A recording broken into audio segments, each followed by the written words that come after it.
And welcome back to another edition of Take 5. Have we won an award yet? I don't know. I mean, we've been downloaded in 11 countries, but that's more a statement of fact than an award. Are we award-winning? Well, we can say we're award-winning. I mean, there's nothing stopping us from saying that. Yeah, somebody, maybe we could be employee of the, Puck's empire continues to grow. He's just incorporating our executive producer, owner, and legal representative, Jason Puckett, continues to grow his podcast empire. So we could maybe go for employee of the month under the Puck umbrella. I like that one. Let's try. We'll start with that. We'll figure out something we're going to get every time for it. Let's see how much of this he's really paying attention to. So we'll just, Puck, we'd really like to be considered for Employee of the Month, and we'll see if he gets back to us. see how that works out. Oh, God. Well, you excited that the new Pac-12 is ready? Hey, Gash, you want to play a fun game? I like playing games. Can you name the teams in the Pac-12? I might be able to, because I was talking to a friend about this over the weekend. It's all states, which I kind of think is cool. It's Washington State, it's Oregon State, right? It's Fresno State, right? It's San Diego State, right? Utah State, right? Colorado State, I believe. Right. Did I get that? Texas State was the one that came in as the Gonzaga's a basketball only, and I'm missing a state. Boise State. I win the prize. Yay me. How about a Texas State fun fact for you, Gas? I think I might know it, but go ahead. What do you think it is? Go ahead. You tell me your fun fact. Does it involve one of our all-time favorite Washington quarterbacks? It does not. Oh, because Billy Joe Hobart's kid played at Texas State last year. I know Billy was living down there watching a lot of football, so that's my fun fact for you. Mine is you can minor in mariachi. I mean, no disrespect to Billy Joe and his kid, but that's a more fun fact. It is. Who didn't think mariachi and think fun? Wait, what's your kid doing? Oh, he's going to Texas State. Well, what's he want to do? Oh, he's minoring in mariachi right now. I was doing Seattle U games. They for 2 or 3 years, Texas State on their meteoric rise to the top of college sports was in the WAC. So they played, I think, 2 or 3 years against and that's when they announced. I think the second year in, they announced they were getting a football team, and you knew that they were heading out. But it's a huge school. It's 40,000 students plus. So it might be the biggest school in the conference in terms of students. And, it's in San Marcos, which is home of Lyndon Baines Johnson. LBJ went to school there, too. So they've got that going for them, as well as the mariachi minor. They also, along with Washington State, and here's something for Cougar fans who've been kicked pretty good the last couple of years through no fault of their own. I would argue with you, Groz, that when this kicks in next year, the Cougars might have I don't think even might. The Cougars have an easier chance to make the college football playoffs than the Huskies do. Yeah, sure they do. The Huskies can't make it. Obviously, anybody can. But I mean, the Huskies would have to finish in the top 2 or 3 or maybe 4 of the Big Ten, which is certainly doable. If the Cougars win their conference and are the highest-ranked team in what's now the group of 6 conferences, which is Sun Belt, CUSA, PAC-8, or whatever they're going to call it, they're in automatically, and as long as you're the highest ranked group of 6 conference winner.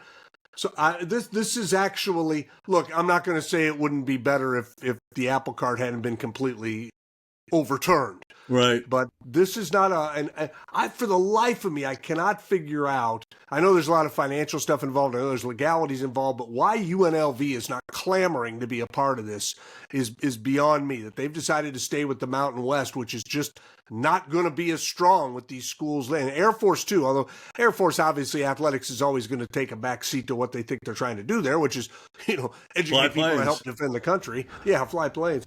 But I'm surprised UNLV hadn't joined. But this could end up being a real positive thing after this season for Washington State, I think. We'll see. I mean, I hesitate, Gas, because I'm not so sure this group of teams is going to be together all that long, considering how crazy college football is. So, I mean, you might see this conference lasting as it is for 2 or 3 years and see a whole bunch of new teams come in. Because, things are not the same. They're not the way they used to be.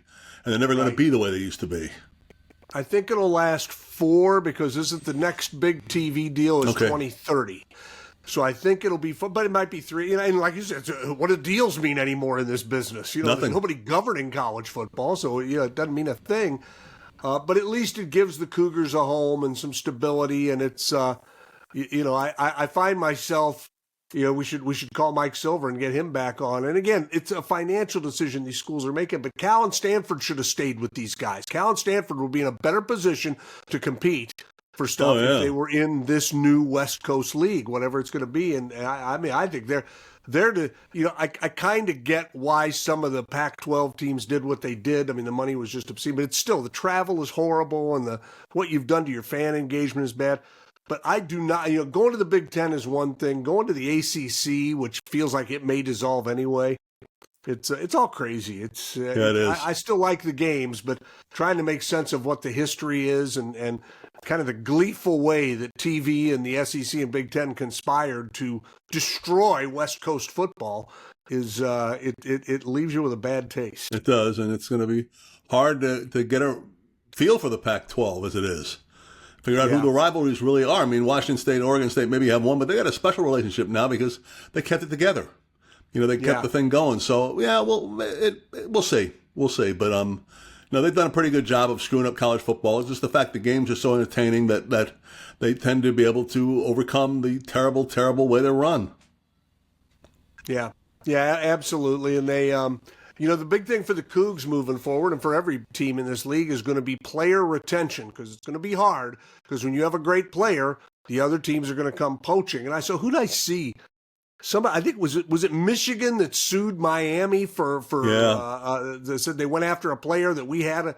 So that's coming. The legalities of this. It's a nightmare, every lawyer in the country's got to be licking his chops. I mean, there is money to be made from the greed in college football. Yep, and it's being made by everyone but people in college football still. Yeah, we'll see. We'll see. What else? Oh, the Mariners had an interesting week. Oh, you had something else?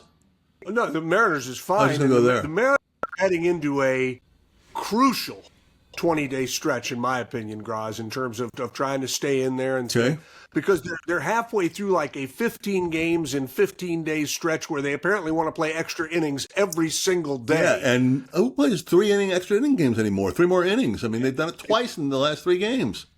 So, I mean, you really, and now you've got 4 against Kansas City and then 3 against Pittsburgh. Then you get a day off.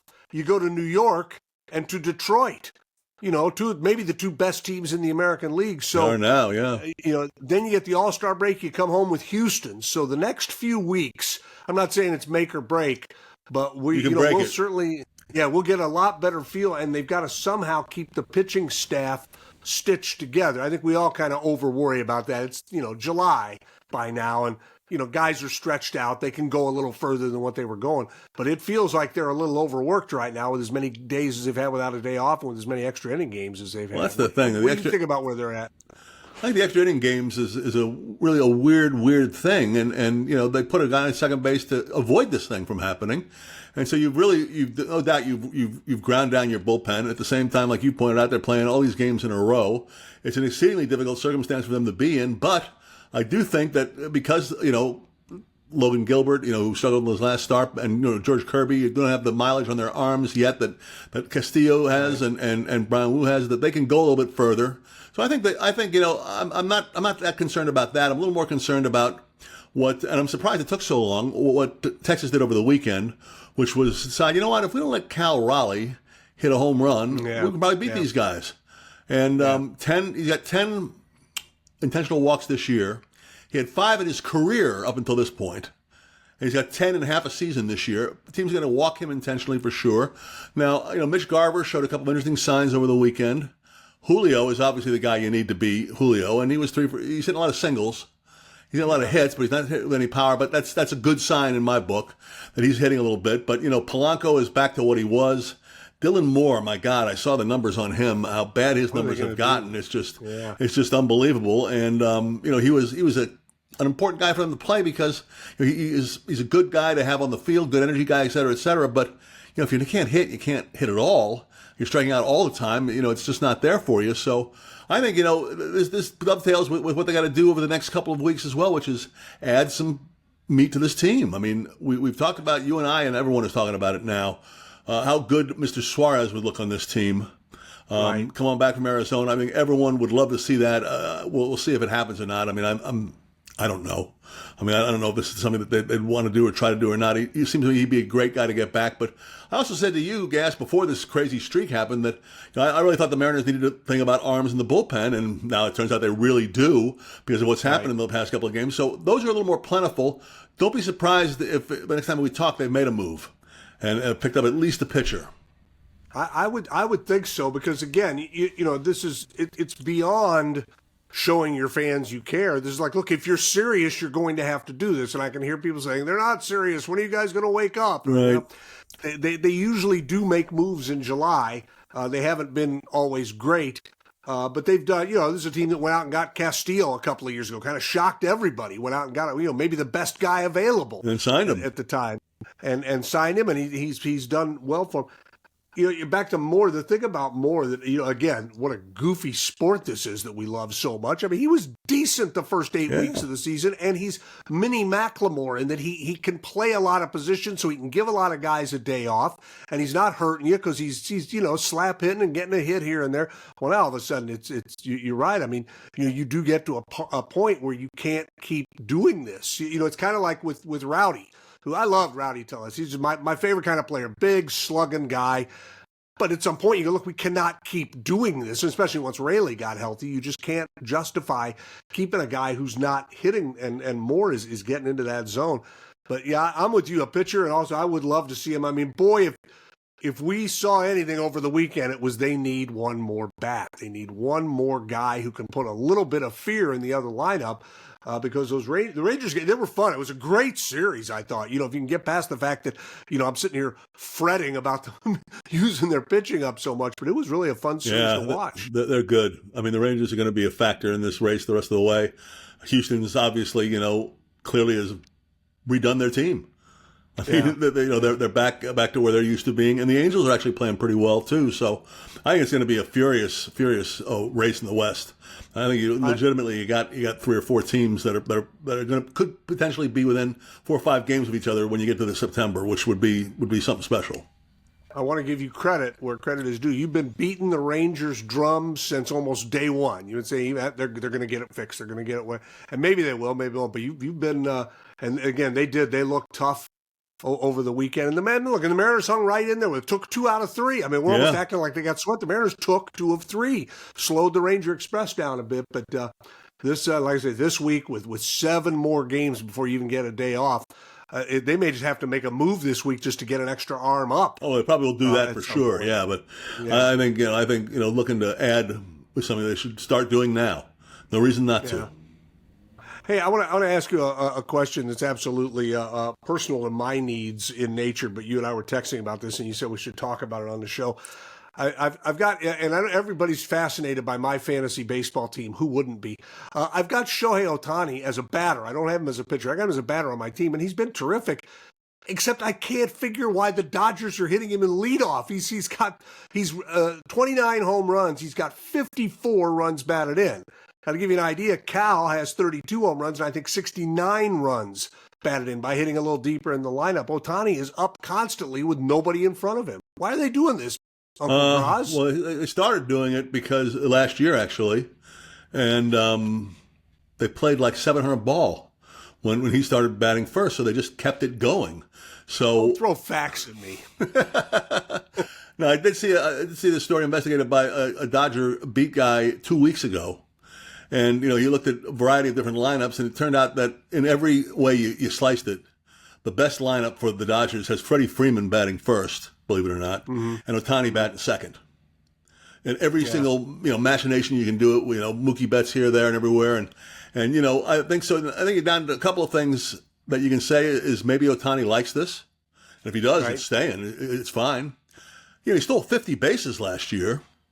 So, he is one of their best at that, so he can do that, and they're still playing really well. Now, I don't know, maybe it'll change gas when he starts pitching, but, the last idea on it is that, your best hitter, it's the reason for doing it, maybe your best hitter gets the most at-bats. This was, I think it was Bobby Bonds in 1973, hit 35 home runs batting leadoff, which no one had done forever. And remember, Ricky Henderson showed some power, but, no one really was hitting for power. If you look up the top 15 home run guys batting leadoff, Every one of them but Bobby Bonds has been since the year 2000. That's when it really started. It started with, I think it was Alfonso Soriano. With the Yankees had a couple of 30 home run years, and now you had a bunch of guys. The Phillies do it with Kyle Schwarber, who can't run that well, and he's bad leadoff for them, throughout his stretch there, and he's done really, really well. Lindor has been a 30 home run guy batting leadoff, so it's become kind of a trend as well. So we'll see. I mean, I think probably if they're still doing it as much as they're doing it, and the metrics tell them that there's a better way to go about it, that Ohtani likes it, and that's how it's going to be. That's probably it, because he's not stealing as much either. He's got 11 stolen bases this year. He's definitely not running as much. He's such a, I mean this in a positive way, he's such an odd guy, and you're right. You want to run, one of your great lines from years ago is you got to filter everything you're doing through him. What do you want to do? What do you think about this, Shohei? How does this feel to you? Because that's the guy you want to keep super happy. Like Ichiro batting by all third. indications he is, and they're doing fine, and who am I to complain? Right, they're winning. I mean, that stops, then that'll stop too. But you definitely want to keep him happy. That's obvious. And Dave Roberts is a smart guy, and that's why they're winning. Hey, speaking of superstars and superstars we know and love, I dug the yellow Sonics hoodie out as a homage behind me there to Lenny Wilkens, who becomes the first basketball star in this town to be honored with a statue. That's kind of weird that they've never done one up there, but they did it for him, and I think it's appropriate. I think it's cool that Sue Bird is getting one in like 2 months. I mean, they'd be the two people you'd think of that should probably get them. But Lenny, and I wanted to, we were on the Chuck and Buck show last week. We were. Playing Family Feud, and I couldn't remember all the details, so I want to correct the record because I said Lenny got here because of a contract dispute, and it's 1968. He's with the Hawks. He finishes second to Wilt Chamberlain in the MVP voting. I mean, he has his best year as a pro, and he's making $35,000 a year. So he goes to him and says, I want that doubled. I want 70 grand a year. Now the team comes back and offers 60. So that's not a horrible counter offer. That's, it seems like he could deal there. And so Lenny's looking at it, but they also had one provision they wanted to put in the contract. Richie Guerin was their player coach at the time, and they wanted language in the contract that dictated how the coach could use Lenny. How many minutes, what points during the game, Lenny by then's been in the league 8 years, and he's a New York City guy. He's like, wait a minute, this doesn't sound good. So if it doesn't sound good, then you're going to Seattle. And that's how he ends up getting traded out here. And he said the day they dedicated the street for him, he and his wife, is him more than his wife, but they arrived in Seattle kicking and screaming. He knew nothing about this area.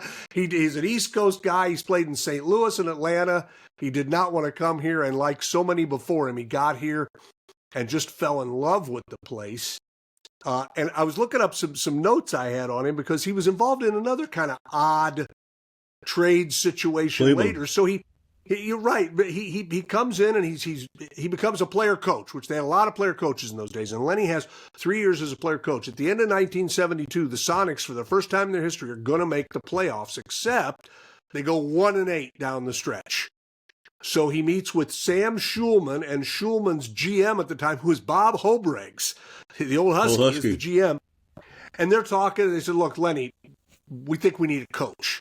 And Lenny doesn't disagree. He says, I want to keep playing. So they settle on Tom Nasalki, coming as a coach. And this is like such a great NBA story because it shows you how much they overthink everything in this league.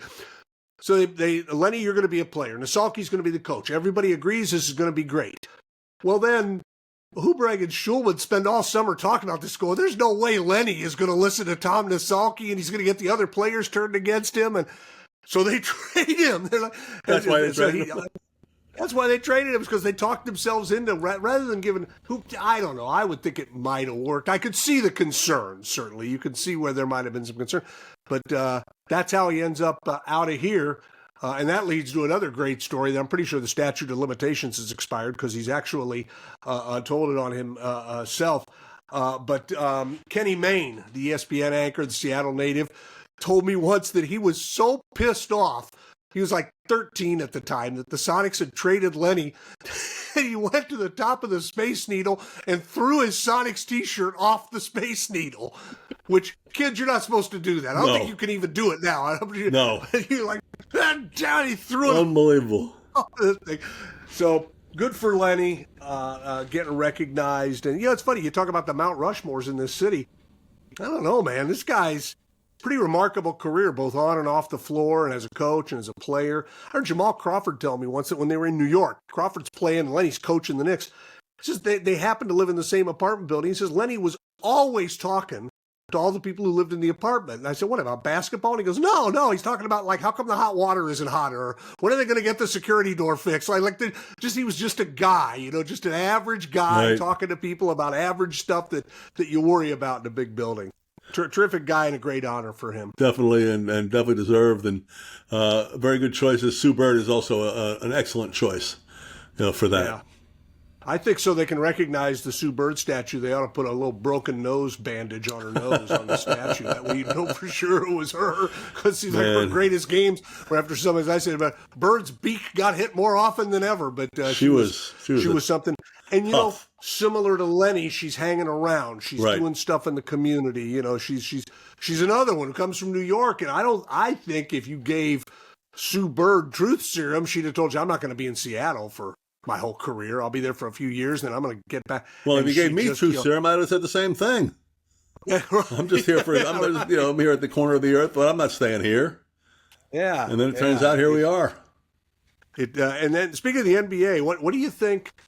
Do you think LeBron will take his $52 million and play for LA, or do you think LA will go, LeBron, we think it's time to really focus on Luka, so here's your $52 million and we're going to trade you? Can they do that? Yeah. There's because that's kind of the debate right now. Is he activated his play, which was first time he's ever done it. The biggest not surprise ever. $52 million. No one else is going to give him that, so he's going to take the option. Now the Lakers can decide, say, good, you know what, we're going to do a farewell LeBron tour, and we're going to build around Luka and you, and certainly Luka and LeBron, you'd think, would give you a chance to be pretty good next year. Or, they'd have to get his blessing. Or you go to LeBron and say, look, we're really going to focus on Luka this year. So want to go back to Northeast Ohio and win another one for the Cavaliers? That's what a lot of the speculation is that he might go back there for the third time and try it again. Because Cleveland won, 64 games this year, 65 games this year? Oh, they were the best team in the East.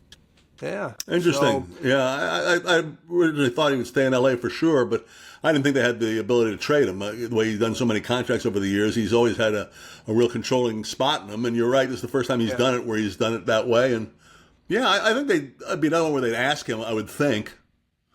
But he might want to do it. Then again, I want to play with his son for another year, too. Yeah, that's right. But he has to approve. He does have they'd have to go to him and say, do you want to do this? So he's got the control there. Okay. But he's also, as you and I both know, a pretty smart business guy and a pretty smart basketball guy, and he will do what's best for him, like most of us would do in that situation. So be interesting. And our buddy, I got another NBA note for you. Did you see our, speaking of KJR, Detlef was on KJR last week. Did you see what Det said about the NBA? No. I'm paraphrasing a little bit, but that's kind of come over to our corner. You're deeper in it than I am, but just very frustrated, very much like, you know what, if they, I'm paraphrasing a little, but basically what he said, he was on in the midday and said, you know what, if they come out and say, well, we're just still not sure yet, he goes, I'm going to have a hard time saying it's the greatest sport in the world. And this is Detlef. This is a guy who played for 20 years in the league and guy who really believes basketball. Believes in the NBA, believes in what's going on, has believed in and look, like anybody in his position, he wants the Sonics back. We all do, but you just, at some point, man, you just get tired of the dance and all that. So I thought that was kind of interesting when he said that. Welcome, Det. Welcome to the other side. Groz, would you like to hear a true life animal story of excitement and deception and vandalism? How did you know? How do you know that? Germany, in the Sea Star Aquarium. They got a big aquarium there in Coburg. Okay. And they got a big spotlight that shines. For some reason, it's on at night. I guess maybe for security or whatever. And it kept shorting out. They said, why is this thing not working? They couldn't figure it out. And they eventually, I don't know if they put a camera on it or something, but they discovered that a mischievous 6-month-old octopus named Otto, the mischievous Why is every octopus, animal in Germany named Otto? I don't know, they are. And it's O-T-T-O, not A-U-T-O. Right, so you know it's Otto. He repeatedly short-circuited the aquarium's electrical system by squirting water at a 2,000-watt spotlight above his tank. and it's believe he was annoyed by the bright light. Oh, is that what you think? And he was going to do something about it because he could. Yeah, and apparently, we're learning. We learned last week. The octopus they could shoot water and do all that. So they've had to move the spotlight so he can't reach it with his giant spray arm, which is just again, another reason I hope I'm never attacked by an octopus. Octopus foiling the best hopes of man. That's right. Again and again. Go Cougs!